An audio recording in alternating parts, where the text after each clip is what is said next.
MSB meeting tapir basing buno mathem kunje sune tam okchari malaki pau miyam da pizari. Administrative Committee members Thobal Jira Parishad Gram Panchayana District Hospital Thobal gi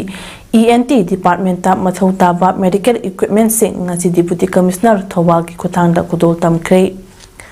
District Administration Thobal Sinduna Deputy Commissioner Thobal gi Conference Hall da Administrative Committee members sing Jila Parishad Gram Panchayat singi mihoching yauna pangthokpa equipment sing khuchinabagi achamba tharam amada committee si chairperson KH Shobana Nako Nato Namati Khonau Laying Bada Changba Equipment Mapan Deputy Commissioner Thobal Ahantem Subata Koshinaki Ngasigi Tharam Aduga Mailenana Wangang Bada DC Thobal Ahantem Subasna Hai Thobal District ki Hospital Singda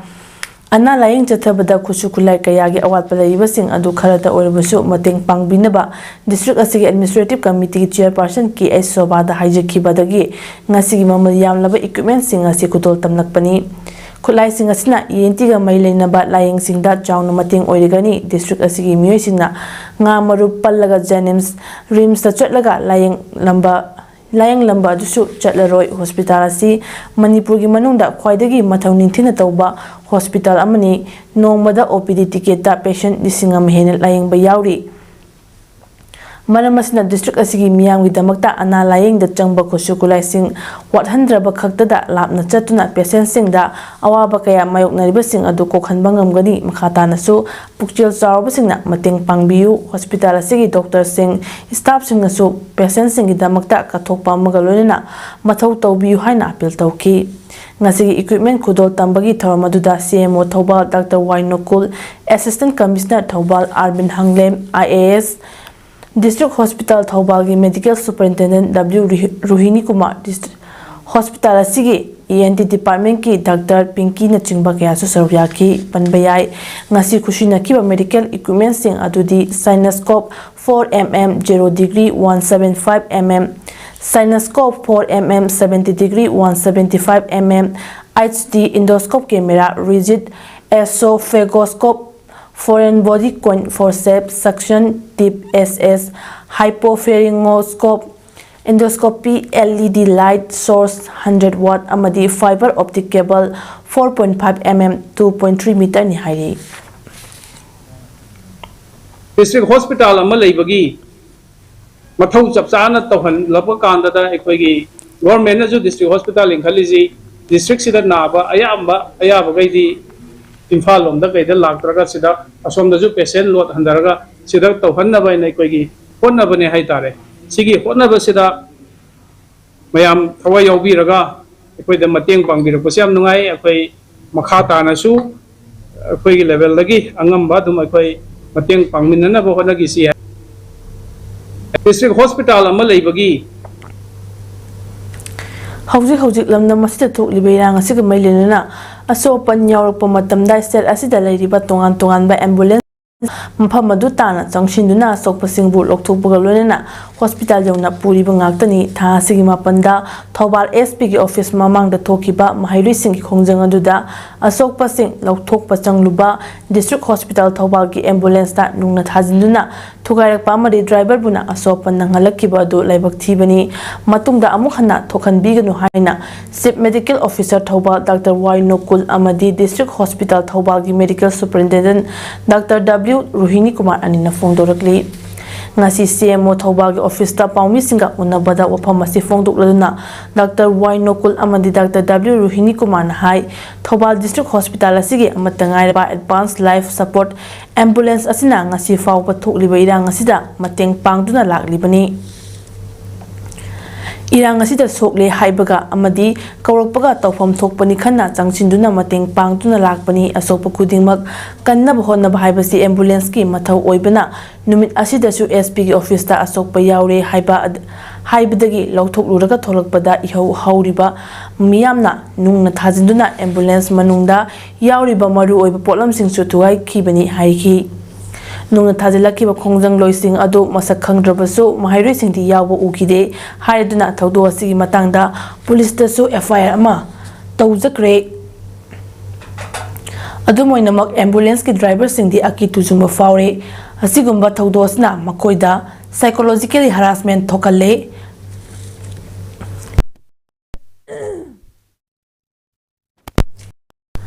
Maram asina miyamnasu gyan tabiraga sigumba thabak asi matungda tawbiganu miyamgi matingdi pangdaba yadabana private ambulance ta contact tawduna hotnari haiki.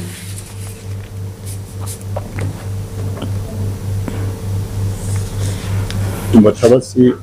Zapna Mangna, whosoever the consent of what the Tauru missing to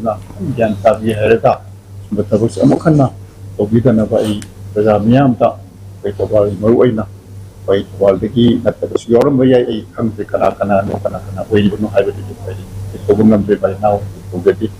Nothing the Amona, Obidanava, Mukana, Namiamta. I the key is there some Torkanda, a place like the Iran of Wobblay, and the pilot at the Bedlam, the Hyderabad, the right of it, no way to get after that. Some tower work and Obi, young important about and also the detector was a sea for a hostile citation, young conduct at the end.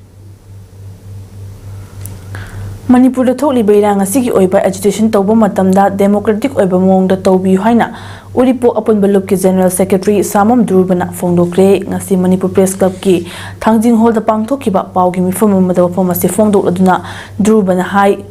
ngarang numidang miyam chathakiba khongjang aduda Uripo gnefum kayada khamduna leba gari thugaiba lambi gi nakal da thamba potchai thugaiduna manghan takhal lamba haibasi aphabagi khodam nate lambi da thanba street light thugaiba lambi gi mayaida lei thabada sijinariba sambal thugaiba amadi plastic bottle bank ka thugairam basima yamna laibak thibani miyamna karigumba khongjang ama changshinba matamda democratic oiba mongda khongjang changshinbiyu ngasi fawbada Manipur da thokpa issue khudingmakta Uripo apun balup na sawatuna lakni ngarang fawba mahairui kaya Uripo ki miyamna chak inchang pijejuna makoi awabada saru yaki luna Uripo lambi asi hospital taba lambi ama oibana lambi asi chilhandanaba hotnaduna lakhibani asigumba lambi asi thingjinduna thamba haibasi ekoi laibak thiningai oi amadi kanagumbana karigumba khongjang ama Uripo maikay da changshinnaba hotnarabadi Uripo apun balupta hana paw pibiyu haina su phongdoki adagi adoi den leiba property kari kari myam thugai thaiba tobse street lamp thugai ramba adumba chingba myam je si makhata na sumaina agitation sanction bai je akoi su sanction li myam pura mak sanction li aduga satra gi adumba agitation chakbai ji yamna ingna signa sangdana khotna tobse akoi adumak akoi su support tawjai myam pura mak su support tawbi adubu violence oiba mong dadi tawbsi akoi urbo apun muluki oinadi pamjade sigumba mong chena Uripo apun muluki maigedagi thamjabani Manipur da thokli beirang ase thuba matamda India government amadi Manipur government na loishingadabani amadi koki militants na drone bombing yauna apaba makal gi khuchu kulai sizinaduna landarakli basida India lengang na yengduna leiba yaningdi haiduna NG college ki mahairoi singna sit in protest athakre sit in protest aduga mailena college adugi mahairoi aman hai Manipur da thokli ba irang ase Waroshin ama purakna mahairoi sing ningthina mahaitamba fanghalu haiduna mahairoi kyana changshin kiba khongjang amada RAF na mahairoi singda tear gas sel yauna mobom sizinaduna mahairoi kya asopan thokhan kiba thodo asi yaningde school college ki uniform setuna saktak laba phawba mahairoi singda ahen bali chalakpa asimak laibak thibani amadi thawong asida state force singna yengduna leithokpa asi yaningde athuba matamda haujik thokliba irang asi India government amadi Manipur government na loishina khonagadabani haina su phongdoki singju busi wakal ole laik tam gadaba kolom pairaga laik tamaga exam tharaga tungi miron gadaba satra singse hojik karam figam da lai habase sarkana khangbiba pai amadi satra singna hojik koktu lairiba koktu senjen chirang lairiba singda satra angang macha class 10 ka 11 ka satra sing laiba ngak ta ya den hojik apoi pami basi central force amadi state government central government na pami se apoi satra singje masing thingamna soga natraga satra singji masing thingamna sibadura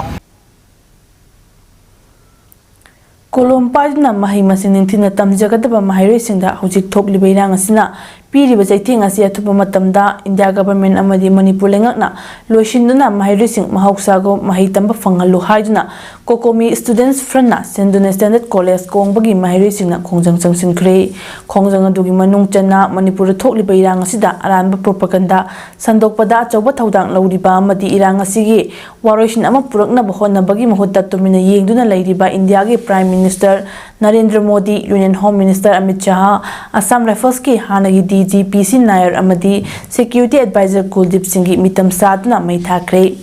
Thodo aduga mai lenena Standard College ki Mahiri Amana Fongdorakpada Manipur da haukiba chahigi May humdagi hauduna ngasi fawba chatharakli bairang asina Mahiri sing ningtina mahitamba phangandre mamang chahi kaya dasu COVID-19 na amuk mahitamba phangkhidabagi Awaba kaya mayok naringai cherak asida nahona na amuk irang asina mahitamba fangdaba haibasi tungi yumbi oirakadawriba mahirusingda thengnariba awaba si India government amadi Manipur lengakna ubidaba simak laibak thibani Irang asina maram oiduna chingkhong chingya nakna khundariba mahirusingna mahitambagi mahutta masangak thokchanaba amadi khun kannaba honnabada awaba kaya mayok nari thawong asi lepna makhatana dumak chathaduna leirabadi Manipur da leiriba mahirui kaya khutta kolom paibagi mahutta khutta khulai paiduna imalaiba kanbada saru yarakloi haninga leiti haina su fongdoki Yama khai hela wirang lo chhong ngam dum nei koi like tam jaga koi ji khul ngak ko yauri ko da yama ma tonga tonga yum bu myam nu ji kamai tawni irang jina chubam nomom ju khangdre satra mo ina koi ji yam pen ba himal lana koi ji ngasi project toksan jabani bu ko tokjabani sinjabani do koi gi laibi ba panbi ba sakai na ju kitang mieng jangbi hai tare loisan mangam do wirang ji kamai tor ko loisan ji ha bu do kitang thunam ta tawbi hai tare ne koi yadre ba thang si thangai sing na koi pulap thola ga kulai pa ga sang bu do adu mangai re bu ji pangoi leitre ba koi gi satra mo ina hai cha tare Ngasi ayuk pung mapan makhairom taba matamda Jiribam district asida mahirui Jiribam district asida lairiba mahirui luk mari MSU MSF Desham amadi KSA na sinduna make education free zone haiba timda aikoi lairik ining tamna tamhanbiu protect human life from cookie militants haiba banner paiduna mahirui singi oiba khongsut ama Jiribam higher secondary school dagi hauraga babu paragi Irabot complex fauna dibong jingdong lekai fang chat laba matungda DC Jiribam da pointer yawa memorandum ama pishin kre Go back Central Forces mathau masakhang daba MLA from thadok piu mahiroi singna mahi tambada apan ba pibi ganu Manipur gi saktam kai bi yaroi amadi we want justice haiba kholau amadi placard paidna rally jingdong lekai dalaiba DC office tamna chatki ngasi pangthokiba rally sigi matangda mahiroi luchingba amana asumna hai ngasi mahiroi luk marina sinduna rally ama pangthoklaba matong Jiribamgi DC da point ani yawba memorandum ama khosina kre point ani adudi mahiroi sing ningtamna mahitamjage masida ayet apan pibiganu amadi mahiroi amagi yumda cookie militant singna chathakiba thawong aduda chenaba sing athuba matamda ain gi oba matik chaba dandi pibiu haipa wafam kaya fongdoki Loinana DC masana su numit tarani ki manungda thabak oina onthokani haina thajaba thamlakki haina su mahiroi adna makha tarakki Mahiroi sing Jiribam da leiba mahiroi sing mahi masing tambada apan ba ayat pabibi daba amadi ani mahiroi mai da cookie terrorist sing asangaga terrorist ki thong daba asi yaning daba asigi nihat puthu haibagi ani ngasi pisan jagre aduna Chahima makai farak laba Manipur da thokli bairang asi athuba matamda loishilu haina lengak ta takshinduna Manipur gi tampak ta lariba mahairoi singna Manipur lengak ta thamkiba wafam sing thabak ta onthokada bani haina takshinduna changselakkiba khongjang singda Manipur State Force na tamthina phu chaiduna mahairoi sing sok panba yahan kibagi thawong sing yaningda phongdoktuna Bisnupur district ki manung chanba Nambol da su mahairoi singna ngasi ayok Nambol da wakal khongcha chatpre ngarang ahing mayum da hanjindana Nambol kaithel da yarekna ba mahiroi singna ayukta thoklaktuna wakal khongjang changsin chatkibaga loina internet thingbana irang lakshin bangamloi Central Force sathan kro Manipur gi saktam kai biyaroi go back Central Force State Force ki ka hen ba thawong yaningdi haina thaba placard kaya paibaga loina kholau kaya su lauki wakat khongchat adu Nambol kaithel dagi hauraga Nambol Police Station fauraga foijing phawba chatluraga halakna Nambol Kaithelda amuk losinki panbayabadi ngarangdagi Nambol area gi mahairosingna Nambol Kaithelda yarek pagaloinana hojiksu mahairosing masa masa gi yumda hanjinbagi mahuta chani thakani khangdana Nambol Kaithelda makhata na famduna leiri